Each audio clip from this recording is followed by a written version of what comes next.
ఓం నమః శివాయ శ్రీమాత్రే నమః. మిత్రులకి శ్రేభిలాషులకి అలాగే నన్ను ఎంతగా ఆదరిస్తున్న యూట్యూబ్ ప్రేక్షకులందరికీ కూడా పేరు పేరు ధన్యవాదాలు. మిత్రులారా, మీ అందరికీ పరాదేవత ఎలవెలలా మీతో ఉండి మీ మనోవాంఛ నెరవేర్చాలని మనస్ఫూర్తిగా కోరుకుంటున్నాను. ఈ షార్ట్ వీడియోలో మీ దగ్గర ఎప్పుడూ కూడా ధనం ఉండడానికి ఒక చిన్న యంత్రం, కుబేర యంత్రాన్ని మీకు తెలియజేస్తాను. ఇది ఆడవారైనా మగవారైనా ఎవరైనా పెట్టుకోవచ్చు. జాతి మతం కులం అంటే ఏమీ లేదు. ఎలా తయారు చెప్తాను. ముందు గ్రీన్ పెన్ కావాలి, అలాగే ఎల్లో పేపర్ తీసుకోండి. పర్సులో పెట్టుకోవడానికి ఇలా మీరు బాక్సులు తయారు చేసుకోవాలి.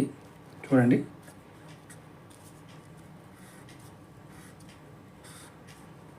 ఇలా 9 గళ్ళు కొట్టుకోవాలి. దానిలో మొదటి దాంట్లో 27 రాయాలి, తర్వాత 20, 25, 22, 24, 26, 23, 28, 21 ఇలా యంత్రాన్ని రాసి మీ పర్సులో పెట్టుకోండి. మీ